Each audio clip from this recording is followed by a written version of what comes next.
Hi friends, welcome back to KNR Tutorials. APPSC FBO and ABO revision కోర్సులో భాగంగా ఈ రోజు ఈ వీడియోలో జనరల్ సైన్స్ సెకండ్ చాప్టర్ కి సంబంధించి లివింగ్ వర్డ్ అనే చాప్టర్ కి సంబంధించి part 2 most important question discuss చేసుకుందాం. Already first chapter source of ఎనర్జీకి సంబంధించి part 1 and part 2 video, second chapter living world కి సంబంధించినటువంటి పార్ట్ 1 వీడియో అనేది అప్లోడ్ చేయడం జరిగింది. ఈ వీడియోస్ ని ఎవరైనా చూడనట్లయితే ఆ వీడియోకి సంబంధించిన లింక్స్ ని కామెంట్ సెక్షన్ లో పిన్ చేస్తాను, అక్కడికి వెళ్ళి మీరు ఈ వీడియోస్ ని చూడొచ్చు. అందులో కూడా మనం most expected questions and important questions ఇవ్వడం జరిగింది. అవి చాలా ఇంపార్టెంట్. దీన్ని చూసిన తర్వాత వాటిని కూడా ఒకసారి చూడడానికి ట్రై చేయండి. సో అందులో కూడా మనం మోస్ట్ ఇంపార్టెంట్ క్వశ్చన్స్ ని ఇవ్వడం జరిగింది. మనకి ఈ చాప్టర్ 2 కి సంబంధించి పార్ట్ 1 వీడియోకి మంచి రెస్పాన్స్ వచ్చింది. ఆ వీడియోకి మనం 100 లైక్స్ టార్గెట్ ఇవ్వడం జరిగింది. కేవలం 20 అవర్స్ లోనే మనకి 170 లైక్స్ అనేవి కంప్లీట్ అవ్వడం జరిగింది. అందుకే నేను పార్ట్ 2 వీడియో చేస్తున్నాను. నేను ఈ పార్ట్ 2 వీడియో కూడా 100 లైక్స్ ని టార్గెట్ ఇస్తున్నాను. 100 లైక్స్ ఎంత త్వరగా పూర్తయితే అంత త్వరగా థర్డ్ చాప్టర్ కి సంబంధించినటువంటి మోస్ట్ ఎక్స్పెక్టెడ్ క్వశ్చన్ తో మరొక వీడియో చేయడానికి ట్రై చేస్తాను.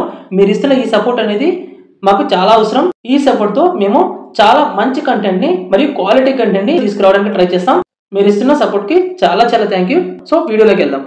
ఫస్ట్ క్వశ్చన్ చూడండి, 26th క్వశ్చన్. ఆల్రెడీ మనం పార్ట్ 1 లో 25 క్వశ్చన్స్ ని డిస్కస్ చేసుకున్నాం. లివింగ్ వరల్డ్ లేదా జీవ ప్రపంచం అనే చాప్టర్ గురించి మనం పార్ట్ 1 లో 25 క్వశ్చన్స్ ని డిస్కస్ చేసుకున్నాం. సో ఇక్కడ నా యొక్క ఉద్దేశం ఏంటంటే, సో ప్రతి చాప్టర్ కి 50 క్వశ్చన్స్ ఇచ్చేసి సో ఏదో ఒక ఆప్షన్ చెప్పేసి వదిలేయడం కాకుండా ఆ క్వశ్చన్ వెనుక ఉన్నటువంటి కాన్సెప్ట్ ని ఎక్స్ప్లెయిన్ చేయడం అనేది నా యొక్క ఉద్దేశం. ఎందుకంటే ఆ కాన్సెప్ట్ ని ఎక్స్ప్లెయిన్ చేస్తే సో క్వశ్చన్ అనేది ఇలానే కాకుండా వేరే విధంగా అడిగినా కూడా మనం ఆ కాన్సెప్ట్ తెలిస్తే ఆన్సర్ చేయొచ్చు.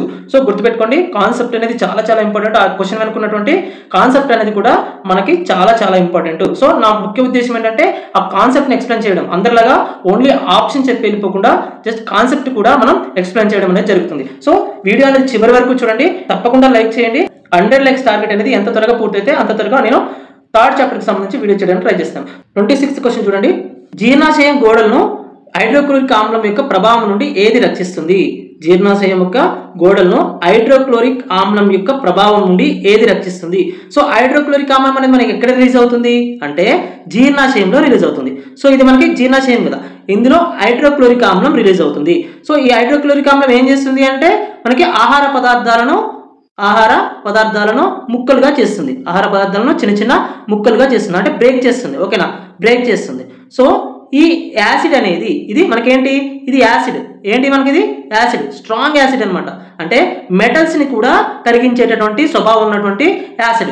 సో ఈ యాసిడ్ అనేది మన జీర్ణాశయ గోడల పైన ప్రభావం చూపించకుండా, అంటే ఒకవేళ ఈ యాసిడ్ అనేది మన జీర్ణాశయ గోడలు తాకింది అనుకోండి, జీర్ణాశయ గోడలు అనేవి స్మాష్ అయిపోతాయి. సో అందుకే ఆ జీర్ణాశయ గోడలను రక్షించడం కోసం మన జీర్ణాశయ యొక్క గోడల్లో శ్లేష్మ గ్రంథులు ఉంటాయి.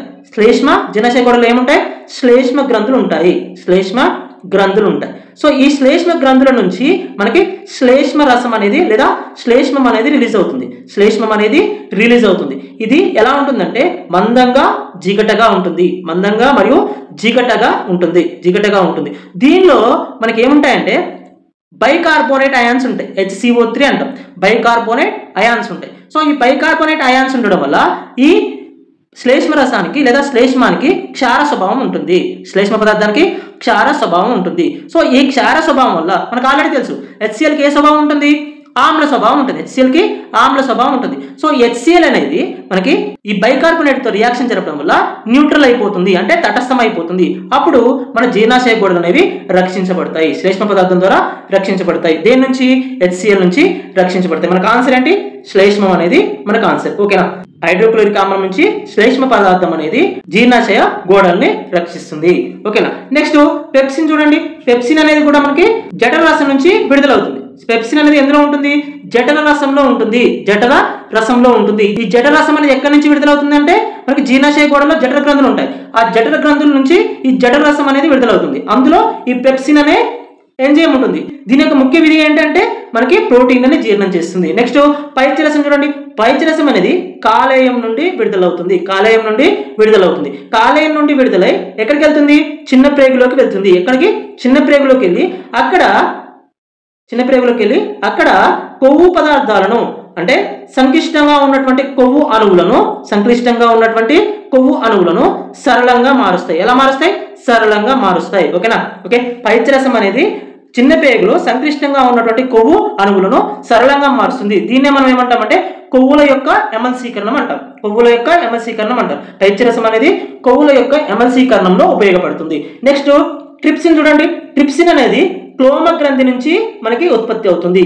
క్లోమ గ్రంథి అంటాం. ప్యాంక్రియాస్ ఇక్కడ చూడండి, ఇది క్లోమ గ్రంథి. సో ప్యాంక్రియాస్ నుంచి మనకి ట్రిప్సిన్ అనేది విడుదలవుతుంది. ఇది దేనికి ఉపయోగపడుతుందంటే ప్రోటీన్లని జీర్ణం చేయడానికి ఉపయోగపడుతుంది. ప్రోటీన్లని జీర్ణం చేయడానికి ఉపయోగపడుతుంది. సో మన 26th క్వశ్చన్ కి ఆన్సర్ ఏంటి?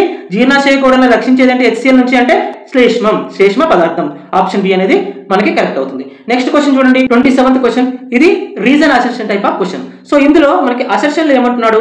శ్వాసక్రియ ఒక విచ్ఛిన్నకరమైనటువంటి ప్రక్రియ అంటే కెటబాలిక్ ప్రాసెస్ అంటున్నాడు. ఎస్, ఇది కరెక్టే. మనకి అసెర్షన్ అనేది కరెక్ట్. ఎందుకో చెప్తా. నెక్స్ట్ రీజన్ చూడండి. రీజన్ లో ఏమంటున్నాడు? శ్వాసక్రియలో సంక్లిష్ట కర్బన సమ్మేళనాలు సరళ అణువులుగా విచ్ఛిన్నమై శక్తి విడుదలవుతుంది. ఎస్, ఇది కూడా కరెక్టే. మనకి శ్వాసక్రియలో సంక్లిష్ట కర్బన సమ్మేళనాలు సరళ అణువులుగా మారతాయి. నెక్స్ట్ శక్తి అనేది విడుదలవుతుంది. చూడండి, ఫస్ట్ ఏమంటున్నాడు అసెర్షన్ లో?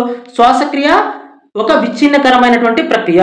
ఎస్, శ్వాసక్రియ అనేది విచ్ఛిన్నకరమైనటువంటి ప్రక్రియ. దాన్ని ఇంగ్లీష్లో ఏమంటామంటే కెటబాలిక్ ప్రాసెస్ అంటాం. కెటబాలిక్ ప్రాసెస్ అంటే ఏంటంటే సంక్లిష్ట అణువులు మనకి సరళ అణువులుగా మారేటటువంటి ప్రాసెస్ నే కెటబాలిక్ ప్రాసెస్ అంటాం. కెటబాలిక్ ప్రాసెస్ లేదా విచ్ఛిన్నకర ప్రక్రియ అంటాం. ఇందులో ఫర్ ఎగ్జాంపుల్ మీరు స్టార్చ్ తీసుకున్నారనుకోండి. మనం తీసుకున్నటువంటి ఆహారంలో ఏముంటాయి? ముందుగా స్టార్చ్ కానీ సెల్యులోజ్ కానీ ఉంటాయి. సెల్యులోజ్ అంటే పాలిసాకరైడ్స్ ఉంటాయి. ఇవి మనకి మోనోసాకరైడ్స్ గా అంటే గ్లూకోజ్ గా మారతాయి. సో దీన్ని ఏమంటామంటే కెటబాలిక్ ప్రాసెస్ అంటాం. అంటే పెద్ద మాలిక్యూల్స్ అనేవి చిన్న మాలిక్యూల్స్ గా మారడం, అంటే సంక్లిష్ట అణువులు అనేవి సరళ అణువులుగా మారడాన్ని కెటబాలిక్ ప్రాసెస్ అంటాం. నెక్స్ట్ దీనికి ఆపోజిట్ ఏముంటదంటే ఎనబాలిక్ ప్రాసెస్ ఉంటుంది. ఏముంటది? ఎనబాలిక్ ప్రాసెస్ ఉంటుంది. దీన్నే నిర్మాణ ప్రక్రియ అంటాం. ఇందులో సరళ అణువులు సంక్లిష్ట అణువులుగా మారుతాయి. సరళ అణువులు సంక్లిష్ట అణువులుగా మారుతాయి. సో అంటే చిన్న అణువులు అనేవి కలిసి పెద్ద అణువుగా మారుతాయి. ఎనబాలిక్ ప్రాసెస్ కి ఎగ్జాంపుల్ ఏంటంటే కిరణజన్య సంయోగ క్రియ. నెక్స్ట్ ఇక్కడ కెటబాలిక్ ప్రాసెస్ కి ఎగ్జాంపుల్ ఏంటి? శ్వాసక్రియ అనేది కెటబాలిక్ ప్రాసెస్ కి ఎగ్జాంపుల్. నెక్స్ట్ ఎనబాలిక్ ప్రాసెస్ కి ఎగ్జాంపుల్ అంటే కిరణజన్య సంయోగ క్రియ. సో ఇక్కడ చూడండి, ఇక్కడ కెటబాలిక్ ప్రాసెస్ లో ఏం జరుగుతుంది? లార్జ్ మాలిక్యూల్స్ ఉంటాయి. ఈ లార్జ్ మాలిక్యూల్స్ అనేవి స్మాల్ మాలిక్యూల్స్ గా మారతాయి. అప్పుడు ఎనర్జీ అనేది రిలీజ్ అవుతుంది. నెక్స్ట్ ఎనబాలిక్ ప్రాసెస్ చూడండి. ఎనబాలిక్ ప్రాసెస్ లో స్మాల్ మాలిక్యూల్స్ అని కలిసి ఎనర్జీని తీసుకొని బిగ్ మాలిక్యూల్స్ గా అంటే లార్జ్ మాలిక్యూల్స్ గా మారతాయి. ఇది ఎనబాలిక్ ప్రాసెస్. సో మనకి ఇప్పుడు అసెర్షన్ కరెక్టే, రీజన్ కరెక్టే. నెక్స్ట్ అసెర్షన్ కి రీజన్ అనేది సరైనటువంటి వివరణ అవుతుంది. మనకి కరెక్ట్ ఆప్షన్ ఏంటి? ఆప్షన్ ఏ అనేది కరెక్ట్ అవుతుంది. సో నెక్స్ట్ ఒక చిన్న అనౌన్స్మెంట్. మన కేనా ట్యూటోరియల్ నుంచి ఏపీఎస్సి FBO FSOకి సంబంధించినటువంటి టెస్ట్ సిరీస్ని ప్రొవైడ్ చేయడం జరుగుతుంది.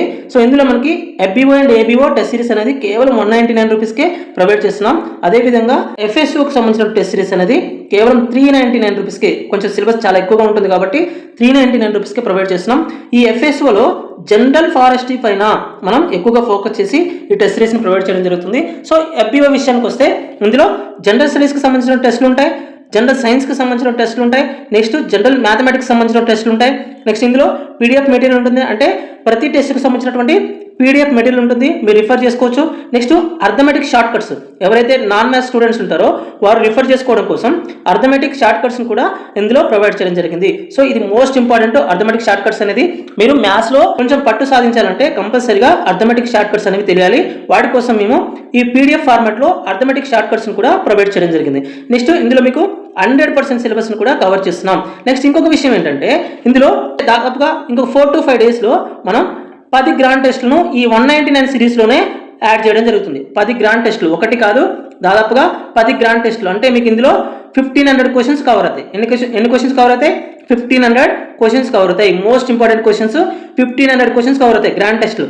మీరు నిజంగా ఏపీఎస్సి ఎగ్జామ్ రాస్తున్నట్టే ఉంటుంది. అంటే పేపర్ ప్యాటర్న్ అంతా కూడా ఏపీఎస్సి ఎగ్జామ్ రాస్తున్నట్టే ఉంటుంది. ఇందులో మీకు మ్యాచింగ్ టైప్ ఉంటాయి, రీజన్ అసెర్షన్ క్వశ్చన్స్ ఉంటాయి, next statement conclusion type of questions కూడా మేము ఏపీఎస్సి ఎలాంటి ట్రెండ్ అయితే ఫాలో అవుతుందో ఆ ట్రెండ్ ఆధారంగా ఈ 10 గ్రాండ్ టెస్ట్ను డిజైన్ చేయబోతున్నాం. సో అది గుర్తుపెట్టుకోండి. విత్ ఇన్ షార్ట్ టైంలో అంటే ఒక 5 డేస్లో వీటిని మనం అప్లోడ్ చేయబోతున్నాం. ఎవరైతే ఇప్పుడే ఈ కోర్సును తీసుకుంటారో వాళ్ళకే 199 రూపీస్ ఉంటుంది. ఈ 48 అవర్స్లోనే ఈ ఆఫర్ అనేది ఎండ్ అవుతుంది. నెక్స్ట్ ఈ కోర్సుని మనం 499 రూపీస్ చేయబోతున్నాం. ఎంత ఎంత 499 రూపీస్ అయిపోతున్నాం. ఎవరైతే తీసుకోవాలనుకుంటున్నారో ఇప్పుడే ప్లే స్టోర్ నుంచి KNR ట్యూటోరియల్స్ యాప్ను డౌన్లోడ్ చేసుకొని ప్లే స్టోర్ నుంచి KNR ట్యూటోరియల్స్ అనే యాప్ ఉంటుంది. సో ఆ యాప్ను డౌన్లోడ్ చేసుకొని మీరు ఈ FSO కానివ్వండి లేదా FBOకి సంబంధించినటువంటి టెస్ట్ సిరీస్ని మీరు అవైల్ చేసుకోవచ్చు. సో గుర్తుపెట్టుకోండి, FBO టెస్ట్ సిరీస్ అనేది 199 రూపీస్ ఉంటుంది. నెక్స్ట్ FSO టెస్ట్ సిరీస్ అనేది 399 రూపీస్ ఉంటుంది. ఈ 399 సంబంధించినటువంటి FSO టెస్ట్ సిరీస్ని మనం నెక్స్ట్ 699 చేయబోతున్నాం. ఇప్పుడే ఎవరైనా తీసుకునే వాళ్ళు ఉంటే 399కి తీసుకోండి. ఇందులో మనం FSO టెస్ట్ సిరీస్లో కూడా మనం 5 గ్రాండ్ టెస్ట్ని కండక్ట్ చేయబోతున్నాం. గుర్తుపెట్టుకోండి, మోస్ట్ ఇంపార్టెంట్ క్వశ్చన్స్ ఉంటాయి. మన ప్యాటర్న్ అంతా కూడా APPSC రీసెంట్గా ఎలాంటి ప్యాటర్న్ ఫాలో అవుతుందో అదే ప్యాటర్న్లో మీకు ఎగ్జామ్ ఉంటుంది. ఎక్కడ కూడా మీరు డిసప్పాయింట్ అవ్వరు, అది గుర్తుపెట్టుకోండి. నెక్స్ట్ మీకు ఇక్కడ అర్థమెటిక్ షార్ట్ కట్స్ అనేవి చాలా ఇంపార్టెంట్. నెక్స్ట్ ఇంకొక విషయం ఏంటంటే, ముఖ్యమైన విషయం, దాదాపుగా 400 రూపీస్ కాస్ట్ ఉన్నటువంటి book general science soft copy, అంటే జనరల్ సైన్స్కి సంబంధించినటువంటి బుక్ యొక్క సాఫ్ట్ కాపీని కూడా మనం 199 సిరీస్లోనే యాడ్ చేయడం జరుగుతుంది. నెక్స్ట్ ఇందులో మోస్ట్ ఇంపార్టెంట్ ఏంటంటే ఇంకొక విషయం, చాలా మంది కూడా కరెంట్ అఫైర్స్ని ప్రొవైడ్ చేయట్లేదు. టెస్ట్ సిరీస్లో కానీ లేకపోతే వీడియో కోర్సెస్లో కానీ మనకి ఈ కరెంట్ అఫైర్స్ని ప్రొవైడ్ చేయట్లేదు. మనం 2025కి సంబంధించినటువంటి దాదాపు 8 to 10 మంత్స్ కరెంట్ అఫైర్స్ని మనం ప్రొవైడ్ చేస్తున్నాం. మోస్ట్ ఇంపార్టెంట్ క్వశ్చన్స్ దాదాపుగా మీకు 800 నుంచి 1000 క్వశ్చన్స్ ఉంటాయి. 800 నుంచి 1000 క్వశ్చన్స్ ఉంటాయి కరెంట్ అఫైర్స్ క్వశ్చన్స్. మీకు మాక్సిమం 99.99% ఈ క్వశ్చన్స్ నుంచే మీకు కరెంట్ అఫైర్స్ వచ్చే అవకాశం ఉంటుంది. గుర్తుపెట్టుకోండి, ఈ ఆపర్చునిటీని మాత్రం మిస్ అవ్వద్దు. నెక్స్ట్ ఇంకొక విషయం ఏంటంటే, మీరు గుర్తుపెట్టుకోండి, ఇప్పుడు కేవలం టెస్ట్ సిరీస్ రాయడమే మేలు. మీరు కనుక ఇప్పుడు కనుక వీడియో కోర్సెస్లో కనుక జాయిన్ అయితే మీకు టైం అనేది ఉండదు. వీడియో కోర్సెస్తో మీరు టైం వేస్ట్ చేసుకోవద్దు. ఒక్క వీడియో వినడానికే 1 hour టైం పడుతుంది. మళ్ళీ దాన్ని రిపీటెడ్గా వింటే కానీ మీకు అది అర్థం కాదు. అది గుర్తుపెట్టుకోండి. టెస్ట్ సిరీస్ని తీసుకోండి, 3 to 4 times ప్రాక్టీస్ చేయండి. మీకు కాన్సెప్ట్స్ అనేది చాలా క్లారిటీగా ఉంటాయి. ఒకవేళ టెస్ట్ సిరీస్ రాసినప్పుడు మీకు కాన్సెప్ట్ క్లియర్గా లేదనుకోండి, PDF డౌన్లోడ్ చేసుకోండి. ఆ PDFలో మీకు ఆ టెస్ట్ సిరీస్కి సంబంధించినటువంటి ప్రతి ఎక్స్ప్లెనేషన్ ఉంటుంది. సో ఆ ఎక్స్ప్లెనేషన్ మీరు చూడండి, కాన్సెప్ట్స్ అనేది క్లియర్ చేసుకోండి. నెక్స్ట్ ఇంకొక విషయం ఏంటంటే, మెయిన్గా ఒకవేళ మీకు కంటెంట్ పైన డౌట్ ఉంటే ఇందులో డెమో టెస్ట్ సిరీస్ యాడ్ చేయడం జరిగింది. FBOకి సంబంధించినటువంటి టెస్ట్ సిరీస్లో డెమో టెస్ట్ సిరీస్ యాడ్ చేసాం. ఒక ఫోల్డర్ ఉంటుంది, ఆ ఫోల్డర్ చూడండి, డెమో టెస్ట్ సిరీస్ అనేది. అందులో మీరు ఫ్రీగా రాయొచ్చు. ఫ్రీగా రాసిన తర్వాతనే మీరు ఒకవేళ కంటెంట్ నచ్చితేనే ఈ టెస్ట్ సిరీస్ అనేది తీసుకోండి. ఇప్పుడు కేవలం 199 రూపీస్ మాత్రమే టెస్ట్ సిరీస్ ఉంది. నెక్స్ట్ 2 to 3 days 499 రూపీస్ చేయబోతున్నాం. ఇందులోనే 10 గ్రాండ్ టెస్ట్లు, అంటే 10 గ్రాండ్ టెస్ట్లు కాస్టే మనకి 499 రూపీస్ ఉంటుంది. సో మనం ఇచ్చేటటువంటిది 10 గ్రాండ్ టెస్ట్లు plus 2025 current affairs 8 to 10 months. Next ప్రతి చాప్టర్ అంటే GSకి సంబంధించి, జనరల్ స్టడీస్కి సంబంధించి, నెక్స్ట్ అర్థమెటిక్కి సంబంధించి, నెక్స్ట్ రీజనింగ్కి సంబంధించి ఇవన్నీ కూడా ఇస్తున్నాం. కాబట్టి నెక్స్ట్ ఇంకొకటి జనరల్ సైన్స్కి సంబంధించిన బుక్ కూడా మనం ప్రొవైడ్ చేస్తున్నాం. PDF మెటీరియల్ కూడా ప్రొవైడ్ చేస్తున్నాం. ఇవన్నీ కూడా మనం 199 రూపీస్కి ఇవ్వడం అనేది ఒక ఆశ్చర్యకరమైన విషయం. గుర్తుపెట్టుకోండి. నెక్స్ట్ 499 రూపీస్ 100% చేస్తాను. మీరు తీసుకున్నా తీసుకోకపోయినా 499 రూపీస్ అనేది 100% అవుతుంది. సో ఇప్పుడే KNR ట్యూటోరియల్ యాప్ను డౌన్లోడ్ చేసుకోండి. మీరు ఈ 199 రూపీస్కే టెస్ట్ సిరీస్ని బై చేయండి. సో టెస్ట్ సిరీస్ అనేది రాయకుండా మీరు, నాకు దాదాపుగా 10 years ఎక్స్పీరియన్స్ ఉంది. కాంపిటేటివ్ ఎగ్జామ్లో నాకు దాదాపుగా 10 years ఎక్స్పీరియన్స్ ఉంది. నేను సివిల్స్ రాశాను, నెక్స్ట్ గ్రూప్ 1 గ్రూప్ 2 కూడా రాశాను. సో ఈ ఎక్స్పీరియన్స్తో చెప్తున్నా, మీరు టెస్ట్ సిరీస్ రాయకుండా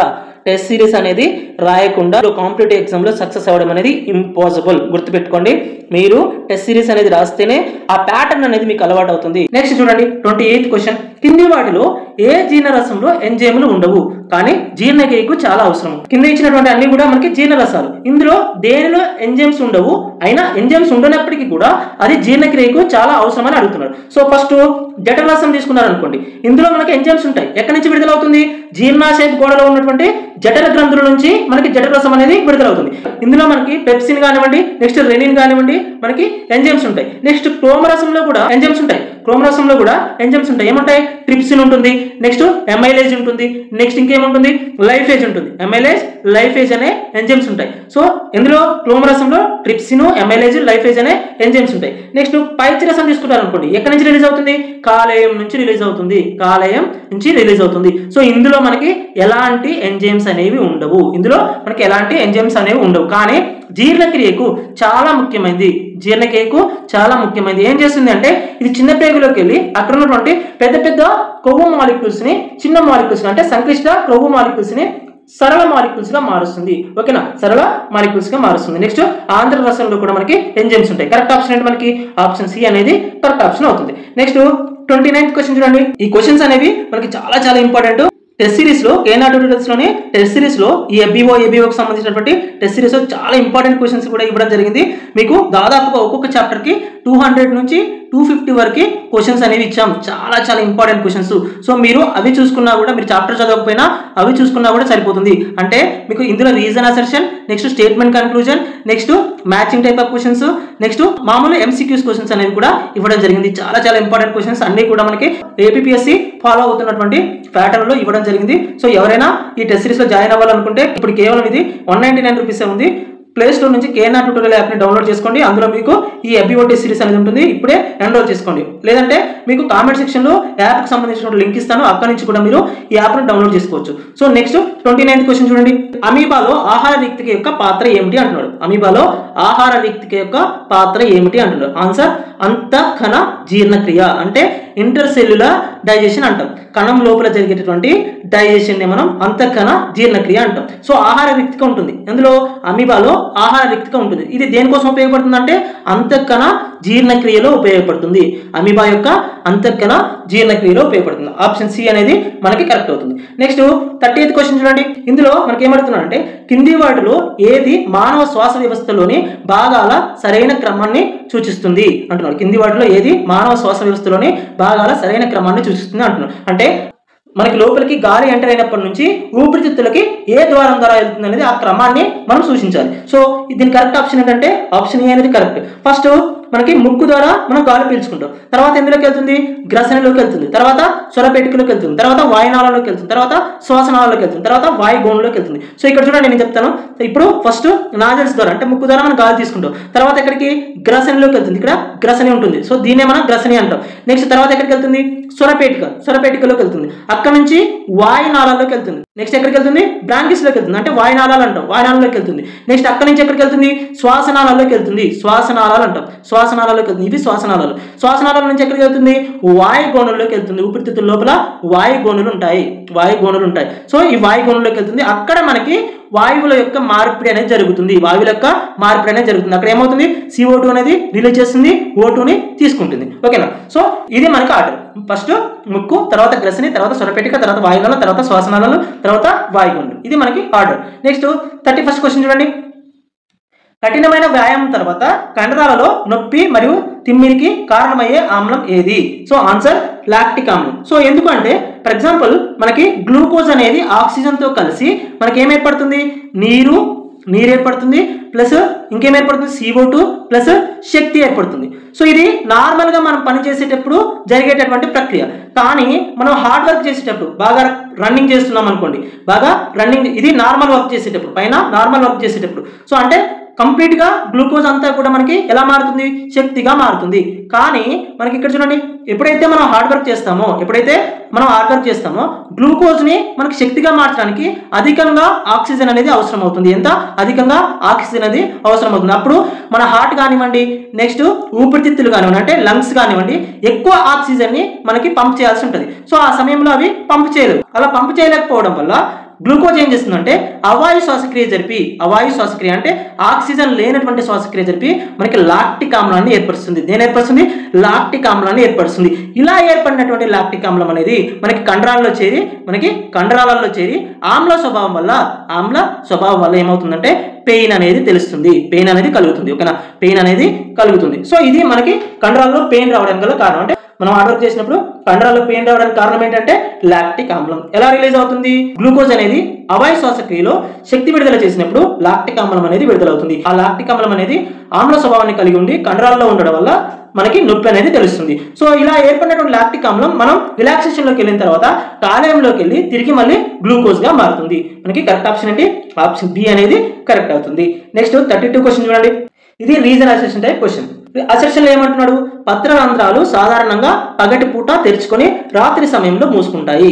ఓకేనా. సో ఇది మనకి కరెక్టే, పగటి పూట తెరుచుకొని రాత్రి సమయంలో మూసుకుంటాయి. నెక్స్ట్ రీజన్ చూడండి, పత్రరంధ్రాలు తెరుచుకోవడం మరియు మూసుకోవడం రక్షక కణాల స్ఫిత పీడనంలో మార్పుల వల్ల నియంత్రించబడుతుంది. ఎస్, ఇది కూడా కరెక్టే. మనకి రీజన్ కరెక్టే, అసెర్షన్ కరెక్టే. సో స్ఫిత పీడనం అంటే ఏంటంటే ఫర్ ఎగ్జాంపుల్ చూడండి, ఇది ఒక పత్రం యొక్క సెల్ అనుకోండి, పత్ర కణం అనుకోండి. ఇందులోకి ఫర్ ఎగ్జాంపుల్ వాటర్ చేరింది అనుకోండి, ఇందులోకి వాటర్ చేరింది అనుకోండి, అప్పుడు ఏమవుతుంది, ఈ పత్రకణం అనేది ఉబ్బుతుంది కదా, కొంచెం సైజ్ అనేది ఇంక్రీజ్ అవుతుంది. అలా సైజ్ అనేది ఇంక్రీజ్ అయినప్పుడు ఏమవుతుందంటే లోపల వాటర్ ఉంటాయి కదా, లోపల వాటర్ ఉండి ఉబ్బుతుంది. ఇప్పుడు ఈ లోపల ఉన్నటువంటి వాటర్ అనేది లోపల నుంచి బయటికి ప్రెజర్ని కలుగజేస్తాయి, లోపల నుంచి బయటికి ప్రెజర్ని కలుగజేస్తాయి. అలా ప్రెజర్ని కలుగజేసినప్పుడు ఏమవుతుందంటే ఈ పత్రరంధ్రాలు అనేవి ఓపెన్ అవుతాయి, ఈ పత్రరంధ్రాలు అనేవి ఓపెన్ అవుతాయి. ఎప్పుడు లోపల ఉన్నటువంటి వాటర్ అనేది లోపల నుంచి బయటికి ప్రెజర్ని లేదా పీడనాన్ని కలుగజేసినప్పుడు పత్రరంధ్రాలు అనేవి ఓపెన్ అవుతాయి. సో ఇలా కలిగేటటువంటి పీడనాన్ని మనం స్ఫీత పీడనం అంటాం. ఈ స్ఫీత పీడనం వల్లనే పత్రరంధ్రాలు మూసుకోవడం మరియు తెరుచుకోవడం అనేది జరుగుతుంది. మన కరెక్ట్ ఆన్సర్ ఏంటి, ఆప్షన్ ఏ అనేది మనకి కరెక్ట్ ఆన్సర్ అవుతుంది. అంటే అసర్షన్ కరెక్టే, రీజన్ కూడా కరెక్టే. అసర్షన్ కి రీజన్ అనేది సరైనటువంటి వివరణ అవుతుంది.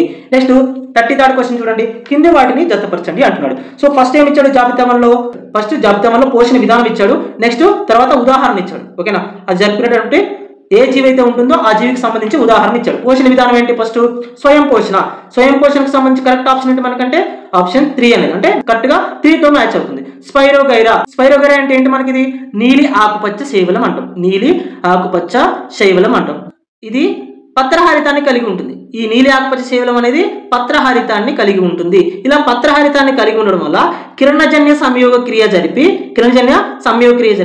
ఆహారాన్ని ఉత్పత్తి చేసుకుంటుంది, అంటే స్వయం పోషకంగా వ్యవహరిస్తుంది. అందుకే మనకి స్వయం పోషణ అంటే స్పైరోగైరా 3తో మ్యాచ్ అవుతుంది. నెక్స్ట్ హోలోజాయిక్ అంటే ఆహార పదార్థాలను ఘన రూపంలో కానీ లేదా ద్రవ రూపంలో కానీ నేరుగా మింగడాన్ని హోలోజాయిక్ అంటాం. ఫర్ ఎగ్జాంపుల్ మానవుడు తీసుకున్నాం అనుకోండి, మనం ఏం చేస్తాం, ఆహార పదార్థాలను ఘన పదార్థం రూపంలో ఉండగానే మింగేస్తాం. సో లేదా ద్రవ పదార్థాలను కూడా డైరెక్ట్ గా తీసుకుంటాం, దాన్ని ఏమంటాం, హోలోజాయిక్ పోషణ అంటాం. ఎగ్జాంపుల్ అంటే మానవుడు, అంటే ఏకి 3 అవుతుంది, నెక్స్ట్ బికి 1 అవుతుంది. నెక్స్ట్ పరాన్న జీవనం, నేను ఆల్రెడీ చెప్పాను. పరాన్న జీవనం అంటే ఏంటి, వేరే యొక్క అతిథేయి పైన పరాన్నజీవిగా జీవించడం, ఒక అతిథేయి పైన జీవించడం అంటాం. సో ఇక్కడ కస్క్యూటా అనేది పరాన్నజీవి, ఇక్కడ చూడండి స్పైరోగైరా అంటే ఇలా ఉంటుంది, స్మూత్ గా నునుపు శైవలం అంటాం, దీన్ని నునుపు శైవలం అంటాం, నునుపుగా ఉంటుంది, నునుపు శైవలం అంటాం. సో అంటే గ్రీన్ కలర్ లో ఉంటుంది, ఎందుకంటే పత్రహరితం ఉంటుంది కాబట్టి. నెక్స్ట్ ఇక్కడ చూడండి కస్క్యూటా అనేది ఇలా ఉంటుంది, దీన్నే బంగారు తీగ అంటాం. సో ఇది వేరే మొక్కల పైన జీవిస్తుంది, ఇందులో హిస్టోరియా అనే వేర్లు ఉంటాయి, హిస్టోరియా అనే వేర్లు ఉంటాయి. ఈ వేర్లు అనేవి వేరే మొక్కల యొక్క భాగాల్లోకి చొప్పించి అందులో నుంచి పిండి పదార్థాలను తీసుకుంటుంది, ఆ మొక్కల నుంచి పిండి పదార్థాలను తీసుకుంటుంది. సో ఏ మొక్క పైన అయితే ఈ కస్క్యూటా ఉంటుందో ఆ మొక్కను ఏమంటామంటే అతిథేయి మొక్క అంటాం, అతిథేయి అంటాం. సో నెక్స్ట్ కస్క్యూటాని ఏమంటామంటే పరాన్నజీవి అంటాం. కస్క్యూటాని పరాన్నజీవి అంటాం. అది ఏ జీవి పైన నివసిస్తుందో ఆ జీవిని మనం అతిథేయి అంటాం. సో ఇక్కడ ఇది మనకి ఎగ్జాంపుల్. నెక్స్ట్ చూడండి, పరాన్నజీవనానికి కస్క్యూటా అనేది ఎగ్జాంపుల్, అంటే సికి 2. నెక్స్ట్ పూతికాహారం అంటే ఏంటి, చనిపోయినటువంటి లేదా కుళ్ళిపోయినటువంటి కళేబరాలపైన జీవించేటటువంటి జీవుల్ని మనం పూతికాహారులు అంటాం, ఆ పోషణ మనం పూతికాహారం అంటాం. సో ఇప్పుడు దీనికి ఎగ్జాంపుల్ ఏంటి, రైజోపస్ అనే శిలీంద్రం అనేది దీనికి ఎగ్జాంపుల్. దీన్నే రొట్టె పూజు అంటాం, ఇక్కడ ఎగ్జాంపుల్ చూడండి. సో ఈ రొట్టె పైన బ్లాక్ కలర్ లో ఉంది కదా, దీన్నే రొట్టె పూజు అంటాం. దేనిపైన నివసిస్తుంది అంటే చనిపోయినటువంటి లేదా కుళ్ళిపోయినటువంటి బ్రెడ్ కానివ్వండి, జీవరాశులు కానివ్వండి వాటిపైన జీవిస్తుంది. సో దీన్నే రొట్టె పూజ అని కూడా అంటాం. ఇది పూతికాహార జీవి. నెక్స్ట్ అంటే మనకి డీకి ఏమవుతుంది, డీకి 4 అవుతుంది. అంటే చూడండి 3-1-2-4 అంటే ఆప్షన్ అనేది కరెక్ట్ అవుతుంది. నెక్స్ట్ 34th క్వశ్చన్ చూడండి, కార్బోహైడ్రేట్ల జీర్ణక్రియ నుండి లభించే అంతిమ సరళ ఉత్పత్తి ఏది? కార్బోహైడ్రేట్లు ఉన్నాయనుకోండి, మనం ఏం చేస్తాం, నేరుగా చపాతీ తీసుకుంటాం, నెక్స్ట్ లేదంటే రైస్ తీసుకుంటాం. ఈ రైస్లో కానీ చపాతీలో కానీ లేదంటే కూరగాయలు తీసుకున్నాం అనుకోండి, వాటిలో సెల్యులోజ్ ఉంటుంది. మామూలుగా ఈ రైస్లో చపాతీలో ఏమంటే స్టార్చ్ ఉంటుంది. నెక్స్ట్ ఇంకొకటి సెల్యులోజ్ అనేవి ఉంటాయి, ఇందులో ఆకుకూరలో సెల్యులోజ్ ఉంటుంది. ఇవేంటి, పాలీసాకరైడ్స్. ఈ పాలీసాకరైడ్స్ ని మన బాడీ అనేది నేరుగా శోషించుకోలేకపోవడం వల్ల ఇవి పాలీసాకరైడ్స్ కదా, వీటిని మోనోసాకరైడ్స్ గా మార్చడం కోసం మన జీర్ణ వ్యవస్థ అనేది పనిచేస్తుంది. ఎలా పనిచేస్తుంది అంటే ఈ పాలీసాకరైడ్స్ ని మోనోసాకరైడ్స్ గా మారుస్తుంది. అంటే స్టార్చ్ కానివ్వండి, సెల్యులోజ్ కానివ్వండి, ఎలా మారుస్తుంది అంటే గ్లూకోజ్ గా మారుస్తుంది. గ్లూకోజ్ అనేది మనకి మోనోసాకరైడ్. ఈ గ్లూకోజ్ ను మాత్రమే మన బాడీ అబ్జర్వ్ చేసుకోగలుగుతుంది. అంటే కార్బోహైడ్రేట్ల జీర్ణక్రియ నుండి లభించే అంతిమ సరళ ఉత్పత్తి అంటే మనకి గ్లూకోజ్. ఆప్షన్ సి అనేది కరెక్ట్ అవుతుంది. నెక్స్ట్ 35th క్వశ్చన్ చూడండి, కింది స్టేట్మెంట్లను పరిగణించండి అంటున్నాడు. అంటే statement type of question. First statement లో ఏమంటున్నాడు, వాయు సహిత శ్వాసక్రియ కంటే అవాయు శ్వాసక్రియలో ఎక్కువ శక్తి విడుదలవుతుంది. నేను ఇంతకుముందే చెప్పాను, ఎక్కువగా మనకి వాయు సహిత శ్వాసక్రియలో ఎక్కువ శక్తి విడుదలవుతుంది. ఎందుకంటే కంప్లీట్ గా గ్లూకోజ్ అనేది కంప్లీట్ గా మనకి శక్తిగా మారుతుంది. అదే అవాయు శ్వాసక్రియలో గ్లూకోజ్ అనేది కంప్లీట్ గా శక్తిగా మారదు. ఎలా మారుతుంది? లాక్టిక్ ఆమ్లంగా మారుతుంది. అందుకే మనకి వాయు సహిత శ్వాసక్రియలో మాత్రమే ఎక్కువ శక్తి అనేది విడుదలవుతుంది. అవాయు శ్వాసక్రియ కంటే కూడా వాయు సహిత శ్వాసక్రియలోనే ఎక్కువ శక్తి అనేది విడుదలవుతుంది. ఇక్కడ ఏమంటున్నాడు వీడు? వాయు సహిత శ్వాసక్రియ కంటే కూడా అవాయు శ్వాసక్రియలో ఎక్కువ శక్తి విడుదలవుతుంది అంటారు. ఇది తప్పు మనకి. ఎందుకంటే వాయు సహిత శ్వాసక్రియలో అవాయు శ్వాసక్రియ కంటే ఎక్కువ శక్తి విడుదలవుతుంది. సో ఇది తప్పు. నెక్స్ట్ సెకండ్ స్టేట్మెంట్ చూడండి. వాయు సహిత శ్వాసక్రియకు ఆక్సిజన్ అవసరం. ఎస్, వాయు సహిత శ్వాసక్రియ అంటేనే ఆక్సిజన్ సమక్షంలో జరిగితే దాన్ని వాయు సహిత శ్వాసక్రియ అంటాం. నెక్స్ట్ అవాయు శ్వాసక్రియ అంటే ఏంటి?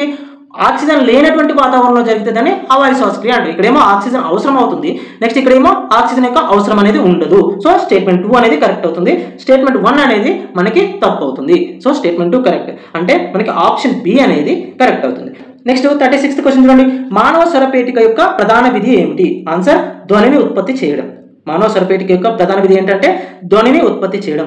ఈ ధ్వని అనేది స్వరపేటికలో ఎలా ఉత్పత్తి అవుతుందంటే, స్వరపేటికలో మనకి స్వరతంత్రులు ఉంటాయి. స్వరపేటికలో స్వరతంత్రులు అనే నిర్మాణాలు ఉంటాయి. సో ఈ స్వరతంత్రులు అనే నిర్మాణాలు మన ఊపిరితిత్తుల నుంచి గాలి వచ్చినప్పుడు, ఆ స్వరతంత్రుల మధ్య నుంచి గాలి వచ్చినప్పుడు అవి కంపించి ధ్వని అనేది ఉత్పత్తి అవుతుంది. నెక్స్ట్ ఈ స్వరపేటిక యొక్క మరొక విధి ఏంటంటే, మరొక మెయిన్ ఇంపార్టెంట్ ఫంక్షన్ ఏంటంటే, మనకి వాయునాళాన్ని మరియు శ్వాసనాళాన్ని వేరు చేస్తుంది. వాయునాళాన్ని మరియు శ్వాసనాళాన్ని వేరు చేస్తుంది. సో ముఖ్యమైన విధి ఏంటి? వాయునాళాన్ని శ్వాసనాళాన్ని వేరు చేస్తుంది. నెక్స్ట్ సెకండ్ ధ్వనిని ఉత్పత్తి చేస్తుంది. ఎందుకంటే అందులో స్వరతంత్రులు ఉంటాయి కాబట్టి అవి కంపించడం వల్ల ధ్వనిని ఉత్పత్తి చేస్తుంది. మనకి కరెక్ట్ ఆప్షన్ ఏంటి? ఆప్షన్ బి అనేది కరెక్ట్ అవుతుంది. Next 37th question. కిరణజన్య సంయోగక్రియలోనే కాంతి చర్య ఎక్కడ జరుగుతుంది?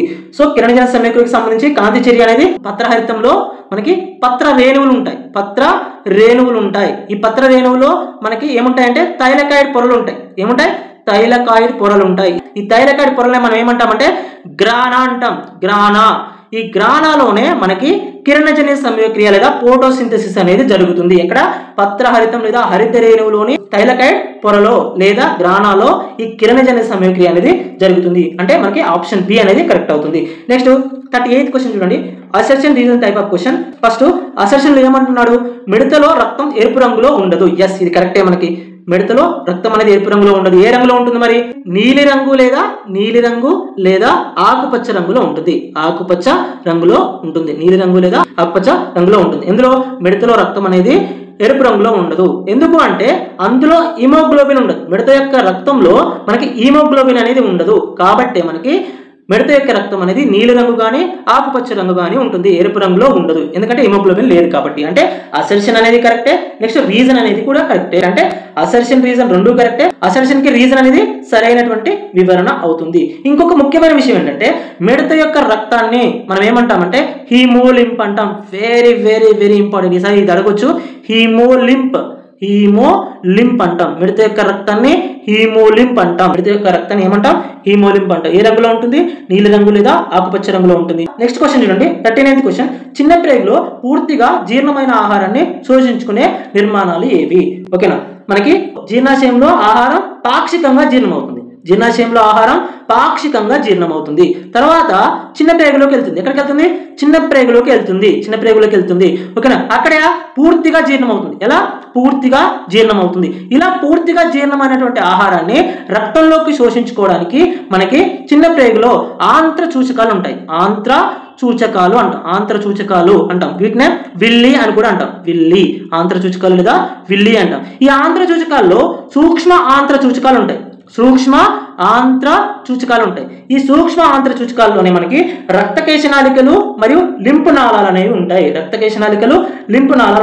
రక్తకేశనాళికలు మరియు లింపు నాళాలు ఎక్కడ ఉంటాయంటే సూక్ష్మ ఆంత్ర సూచికలో ఉంటాయి. సో ఇవే మనకి పూర్తిగా జీర్ణమైనటువంటి ఆహారాన్ని గ్రహించి రక్తంలోకి మిళితం చేస్తాయి. అక్కడ రక్తం నుంచి ఈ ఆహార పదార్థాలు అనేవి పూర్తిగా జీర్ణమైనటువంటి ఆహార పదార్థాలు అనేటువంటి గ్లూకోజ్ కానివ్వండి, నెక్స్ట్ అమైనో యాసిడ్స్ కానివ్వండి కణాల్లోకి చేరతాయి. సో ఇది మనకి చిన్న ప్రేగులో ఉన్నటువంటి జీర్ణ వ్యవస్థ. నెక్స్ట్ 40th క్వశ్చన్ చూడండి. మన కరెక్ట్ ఆన్సర్ ఏంటి? ఆప్షన్ ఏ అనేది కరెక్ట్ అవుతుంది. నెక్స్ట్ 40th క్వశ్చన్ చూడండి. కింది వాటిలో ఏది జీవక్రియను ఉత్తమంగా వివరిస్తుంది? సో ఇక్కడ ఏమంటున్నాడు? ఏది జీవక్రియను ఉత్తమంగా వివరిస్తుంది అంటున్నాడు. జీవక్రియ అంటే ఏంటి? మెటబాలిజం. ఇక్కడ మెటబాలిజం అంటే టూ టైప్స్ ఉంటుంది. ఒకటి కెటబాలిజం, నెక్స్ట్ ఇంకొకటి ఎనబాలిజం. ఇవి రెండు కూడా రసాయనిక చర్యలు. ఎనబాలిజం కానీ కెటబాలిజం కానీ రెండు కూడా రసాయనిక చర్యలు. ఎనబాలిజం. సో కెటబాలిజంలో ఏం జరుగుతుందని చెప్పా? సంక్లిష్ట అణువులు సరళ అణువులుగా విడగొట్టబడతాయని చెప్పారు. నెక్స్ట్ ఎనబాలిజంలో ఏం జరుగుతుంది? సరళ అణువులు సంక్లిష్ట అణువులుగా మారుతాయని చెప్పారు. ఈ రెండు కూడా మనకి శరీరంలో జరిగేటటువంటి రసాయనిక చర్యలు. ఈ రెండు చర్యలను కలిపితేనే మనం మెటబాలిజం అంటాం. సో మనకి కరెక్ట్ ఆప్షన్ ఏంటి? ఆప్షన్ సి అనేది కరెక్ట్ అవుతుంది. జీవిలో జరిగే అన్ని రాసాయనిక చర్యల మొత్తాన్ని మనం ఏమంటాం? మెటబాలిజం అంటాం. నెక్స్ట్ 41st క్వశ్చన్ చూడండి. మొక్కలలో వాయు మార్పిడి ప్రధానంగా దేని ద్వారా జరుగుతుంది అంటున్నాడు. సో మొక్కల్లో వాయు మార్పిడి అనేది పత్రరంధ్రాల ద్వారా జరుగుతుంది. పత్రాల్లో ఇది మొత్తం పత్రం యొక్క నిర్మాణం అనుకోండి. దీనికి అంచులు వెంబడి పత్రరంధ్రాలు ఉంటాయి. ఇలా పత్రరంధ్రాలు ఉంటాయి. ఈ పత్రరంధ్రాల ద్వారా O2 అనేది లోపలికి, CO2 అనేది బయటకు వస్తుంది. ఎప్పుడు? శ్వాసక్రియలు. నెక్స్ట్ కిరణజన్య సంయోక్రియ జరిగేటప్పుడు CO2 అనేది లోపలికి, నెక్స్ట్ O2 అనేది బయటికి వస్తుంది. ఈ విధంగా పత్రరంధ్రాల ద్వారా మొక్కలలో వాయు మార్పిడి అనేది జరుగుతుంది. సో ఆప్షన్ సి అనేది మనకి కరెక్ట్ అవుతుంది. నెక్స్ట్ 42nd క్వశ్చన్ చూడండి. ఫ్రెండ్స్, ఈ వీడియో పైన మేము పెడుతున్నటువంటి ఎఫర్ట్స్ కనుక మీకు నచ్చినట్లయితే వీడియోని తప్పకుండా లైక్ చేయండి. ఎంత త్వరగా 100 లైక్స్ అనేవి పూర్తయితే అంత త్వరగా ఇంకొక వీడియోని చేయడానికి ట్రై చేస్తాను. సో నెక్స్ట్ 42nd క్వశ్చన్ చూడండి. ప్రకటన ఏ. సో అంటే ఇది కూడా మనకి reason assertion type of question. Assertion లో ఏమంటున్నాడు? మానవ రక్తంలోని హిమోగ్లోబిన్ ఆక్సిజన్ తో బంధాన్ని ఏర్పరచుకుంటుంది. ఎస్, ఇది కరెక్టే. మానవ రక్తంలోని హిమోగ్లోబిన్ అంటాం. దీని చూడండి, మానవ రక్తంలో ఉన్నటువంటి హిమోగ్లోబిన్ యొక్క స్ట్రక్చర్. ఆక్సిజన్ తీసేస్తే మనకి మిగిలిన మొత్తం కూడా హిమోగ్లోబిన్ యొక్క స్ట్రక్చర్. హిమోగ్లోబిన్ లో ఏముంటుందంటే ఐరన్ ఉంటుంది, Fe అనే మూలకం ఉంటుంది. సో హిమోగ్లోబిన్ లో Fe అనే మూలకం ఉంటుంది. ఈ Fe అనే మూలకమే మనకి ఆక్సిజన్ తో బైండ్ అవుతుంది. ఆక్సిజన్ తో బైండ్ అయ్యి ఆ ఆక్సిజన్ ని ఊపిరితిత్తుల్లోకి మోసుకెళ్తుంది. అక్కడ నుంచి రక్తంలో కలిసి కణాల్లోకి అంటే మైటోకాండ్రియాలోకి వెళ్తుంది. ఓకేనా? సో నెక్స్ట్ చూడండి ఏమంటున్నాడు? మానవ రక్తంలోని హిమోగ్లోబిన్ ఆక్సిజన్ తో బంధాన్ని ఏర్పరచుకుంటుంది. ఎస్, అంతే కదా. ఎందుకంటే ఐరన్ ఉంటుంది. ఐరన్ అనేది మనకి ఆక్సిజన్ తో బంధాన్ని ఏర్పరచుకుంటుంది. అంటే మనకి అసర్షన్ అనేది కరెక్టే. నెక్స్ట్ రీజన్ చూడండి. రీజన్ ఏమంటున్నాడు? హిమోగ్లోబిన్ ఒక ఇనుము కలిగిన ప్రోటీన్ వర్ణకం అంటున్నాడు. ఎస్, ఇది కూడా కరెక్టే కదా. నేను ఆల్రెడీ చెప్పాను, హిమోగ్లోబిన్ లో ఐరన్ అనే మూలకం అనేది ఉంటుంది. అంటే హిమోగ్లోబిన్ లో ఐరన్ కలిగినటువంటి ప్రోటీన్ అనేది ఉంటుంది. సో దానివల్ల ఆక్సిజన్ తో బైండ్ అవుతుంది. అంటే మనకి అసర్షన్ కూడా కరెక్టే. అసర్షన్ కరెక్టే, రీజన్ కరెక్టే. మనకి అసర్షన్ కి రీజన్ అనేది సరైనటువంటి వివరణ అవుతుంది. డీఆక్సినేటెడ్ అంటే ఆక్సిజన్ లేకుండా ఇలా ఉంటుంది, ఆక్సిజన్ లేకుండా ఇలా ఉంటుంది. ఆక్సిజనేటెడ్ అంటే ఆక్సిజన్ తో బాండ్ ఏర్పరిస్తే దాన్ని ఆక్సిజనేటెడ్ హిమోగ్లోబిన్ అంటాం. ఆక్సిజన్ తో బాండ్ ఏర్పరచలేదు అనుకోండి, అప్పుడు డీఆక్సిజనేటెడ్ హిమోగ్లోబిన్ అంటాం. ఓకేనా? అది గుర్తుపెట్టుకోండి. నెక్స్ట్ 43 క్వశ్చన్ చూడండి. కింది వాటిలో ఏది జీర్ణ ఎంజైములను మరియు హార్మోన్లను రెండింటిని స్రవిస్తుంది అంటున్నాడు. కింది వాటిలో ఏది జీర్ణ ఎంజైములను మరియు హార్మోన్లను రెండింటిని స్రవిస్తుంది అంటాడు. ఇక్కడ హార్మోన్ ఏంటి? Insulin, Glucon. ఇన్సులిన్ మరియు గ్లూకాన్. సో ఫస్ట్ కాలేయం ఏం రిలీజ్ చేస్తుంది? పైత్య రసాన్ని రిలీజ్ చేస్తుంది. పైత్య రసాన్ని రిలీజ్ చేస్తుంది. ఇందులో ఎలాంటి ఎంజైమ్స్ ఉండవు, ఎలాంటి హార్మోన్లు కూడా ఉండవు. ఇది దేనికోసం ఉపయోగపడుతుంది అంటే సంక్లిష్ట కొవ్వు అణువులను సరళ అణువులుగా మారుస్తుంది. అంటే కొవ్వుల యొక్క ఎమల్సీకరణలో ఉపయోగపడుతుంది. నెక్స్ట్ క్లోమం చూడండి. క్లోమం అనేది మనకి ఎంజైమ్లను రిలీజ్ చేస్తుంది. అంటే ప్యాంక్రియాస్ అంటారు. క్లోమం అనేది ఎంజైమ్లను రిలీజ్ చేస్తుంది. నెక్స్ట్ హార్మోన్లను కూడా రిలీజ్ చేస్తుంది. ఎంజైమ్లో మనకి ట్రిప్సిన్ కానివ్వండి, నెక్స్ట్ హెమైలేజ్ కానివ్వండి, నెక్స్ట్ లైఫేజ్ కానివ్వండి ఉంటాయి.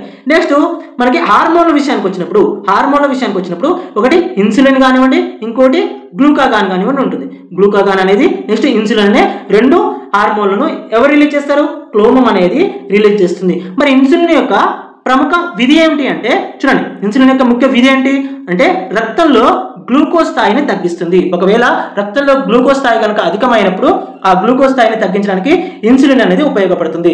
నెక్స్ట్ గ్లూకాగాన్ యొక్క ముఖ్య విధి ఏంటంటే దీనికి కరెక్ట్గా ఆపోజిట్. ఒకవేళ రక్తంలో గ్లూకోజ్ యొక్క స్థాయి కనుక తగ్గితే అప్పుడు గ్లూకోజ్ యొక్క స్థాయిని పెంచుతుంది. ఏంటది? గ్లూకాగాన్. ఇక్కడ ఇన్సులిన్ ఏమో గ్లూకోజ్ స్థాయి పెరిగితే గ్లూకోజ్ స్థాయిని తగ్గిస్తుంది. అదే గ్లూకాగాన్ ఏమో గ్లూకోజ్ స్థాయి తగ్గితే గ్లూకోజ్ స్థాయిని పెంచుతుంది. ఎలా పెంచుతుంది గ్లూకాగాన్ అంటే మనకి కాలేయంలో గ్లూకోజ్ అనేది గ్లైకోజన్ రూపంలో ఉంటుంది. ఆ గ్లైకోజన్ రూపంలో ఉన్నటువంటి గ్లూకోజ్ని ఈ గ్లూకాగాన్ అనేది గ్లూకోజ్ రూపంలోకి మార్చి తగ్గినటువంటి స్థాయిని పెంచుతుంది. ఈ రెండు కూడా మనకి అంటే ఇన్సులిన్ కానివ్వండి, గ్లూకాగాన్ కానివ్వండి, ఈ రెండు హార్మోన్లు కూడా మనకి రక్తంలో గ్లూకోజ్ యొక్క స్థాయిని నియంత్రిస్తాయి. అది గుర్తుపెట్టుకోండి, వెరీ వెరీ ఇంపార్టెంట్. ఈ రెండు కూడా ఎక్కడ రిలీజ్ అవుతాయి? క్లోమం నుంచి రిలీజ్ అవుతాయి. ఆన్సర్ అంటే ఆప్షన్ బి అనేది కరెక్ట్ ఆన్సర్ అవుతుంది. నెక్స్ట్ గ్లైకాలసిస్ ప్రక్రియ ఎక్కడ జరుగుతుంది? 44th question. గ్లైకాలసిస్ ప్రక్రియ అనేది ఎక్కడ జరుగుతుంది? అసలు గ్లైకాలసిస్ అంటే ఏంటంటే అవాయు శ్వాసక్రియ అంటాం. అవాయు శ్వాసక్రియ అంటే మనకి ఆక్సిజన్ లేనటువంటి వాతావరణంలో జరిగేటువంటి శ్వాసక్రియ అనేది అవాయు శ్వాసక్రియ.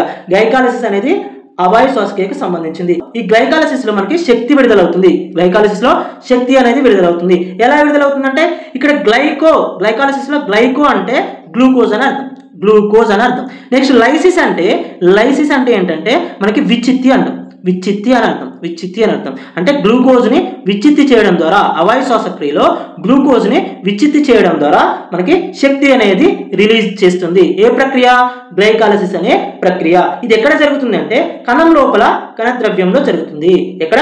కణంలో ఉన్నటువంటి కణద్రవ్యంలో జరుగుతుంది. ఆప్షన్ సి అనేది మనకి కరెక్ట్ అవుతుంది. నెక్స్ట్ క్వశ్చన్ చూడండి, 45th క్వశ్చన్. కింది జతల్లో ఏది సరిగ్గా జతపరచబడలేదు అంటున్నాడు. సో ఇక్కడ మనకి ఏమి ఇచ్చాడంటే జీవి ఇచ్చాడు. ఆ జీవి శ్వాసక్రియ జరుపుకునేటువంటి శ్వాస అవయవం ఇచ్చాడు. సో మానవుడు ఊపిరితిత్తుల ద్వారా శ్వాసక్రియ జరుపుతాడు. ఎస్, ఇది కరెక్టే.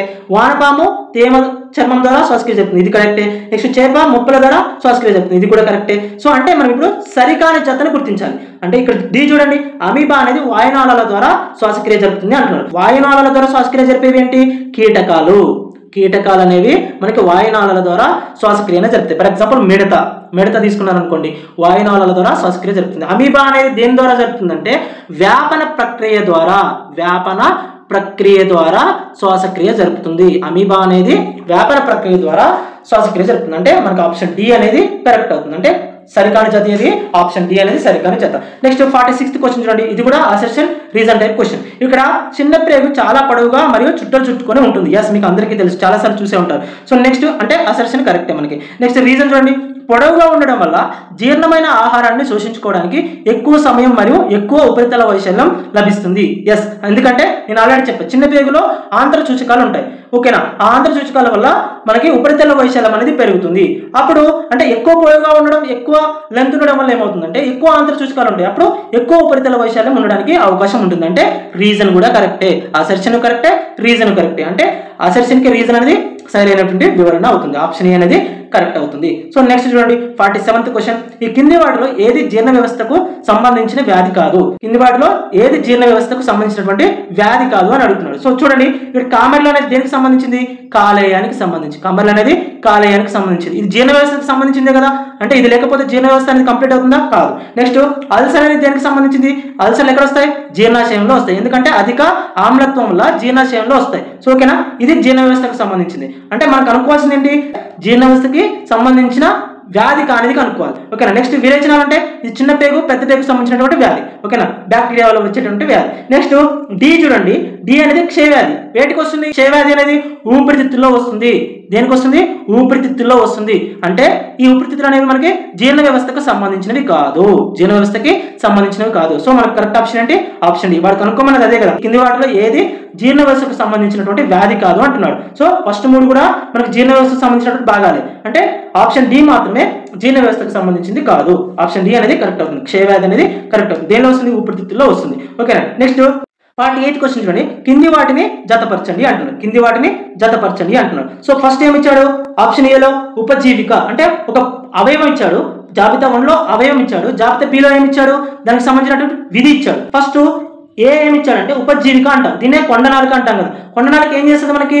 ఆప్షన్ 4తో మ్యాచ్ అవుతుంది. చూడండి, ఆహారం వాయునాళంలోకి వెళ్లకుండా నిరోధిస్తుంది. ఆహారం అనేది వాయునాళంలోకి వెళ్లకుండా నిరోధిస్తుంది.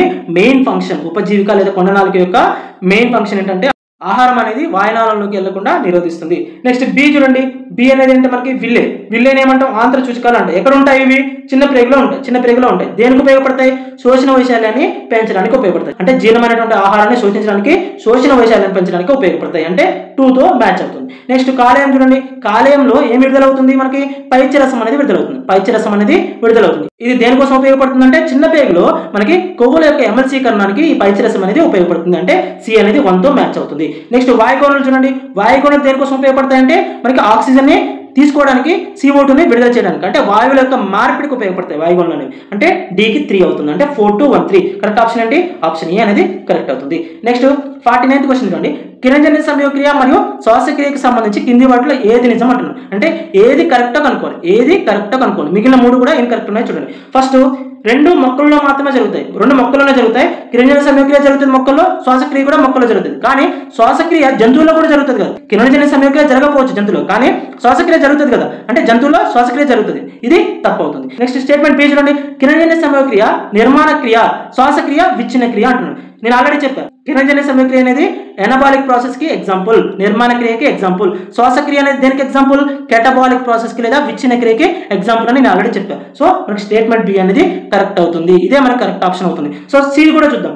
రెండింటికి కాంతి అవసరం అవుతుంది. సో శ్వాసక్రియకి కాంతి అవసరం లేదు, ఎందుకంటే మనం నైట్ కూడా శ్వాసక్రియ అనేది జరుపుతాం కదా, సో దానికి అవసరం లేదు, అంటే సి అనేది రాంగ్ అవుతుంది. నెక్స్ట్ డి చూడండి, రెండు కార్బన్ డైఆక్సైడ్ రిలీజ్ చేస్తాయి. సో ఇది కూడా తప్పే మనకి, ఎందుకంటే కిరణజన్య సమయక్రియలో ఆక్సిజన్ విడుదలవుతుంది, శ్వాసక్రియలో CO2 విడుదలవుతుంది. సో రెండింటిలో CO2 కాదు కదా, కిరణజన్య సమయక్రియలో O2, నెక్స్ట్ శ్వాసక్రియలో CO2 విడుదలవుతుంది. సో ఇది కూడా మనకి తప్పు అవుతుంది. ఓన్లీ స్టేట్మెంట్ బి అనేది మాత్రమే కరెక్ట్ అవుతుంది. నెక్స్ట్ 50th క్వశ్చన్ చూడండి, ఊపిరితిత్తుల మొత్తం సామర్థ్యం టోటల్ లంగ్ కెపాసిటీ అంటే ఏమిటి అంటున్నాడు. సో చూడండి, ఆప్షన్ సి అనేది మనకు కరెక్ట్ అవుతుంది. బలవంతపు ఉచ్ఛ్వాసం తర్వాత ఊపిరితిత్తుల్లో ఉండే గాలి యొక్క మొత్తం పరిమాణం. సో ఫర్ ఎగ్జాంపుల్ మీరు ఎంత పాసిబుల్ అయితే అంత ఎయిర్ని లోపలికి తీసుకున్నారనుకోండి, ఇక లాస్ట్ మినిట్లో సో ఎప్పుడైతే మీరు ఇంకా కొంచెం కూడా తీసుకోలేరో అప్పుడు మీ ఊపిరితిత్తుల్లో నిండి ఉన్నటువంటి గాలి యొక్క మొత్తం పరిమాణాన్ని మీ ఊపిరితిత్తుల యొక్క సామర్థ్యం లేదా టోటల్ లంగ్ కెపాసిటీ అంటాం. సో ఆప్షన్ సి అనేది కరెక్ట్ అవుతుంది. సో ఇవి మనకి పార్ట్ 2లో ఉన్నటువంటి 25 క్వశ్చన్స్, చాప్టర్ 2లో పార్ట్ 2లో ఉన్నటువంటి 25 questions, very very important questions. ఎక్కడ మిస్ అవుతూ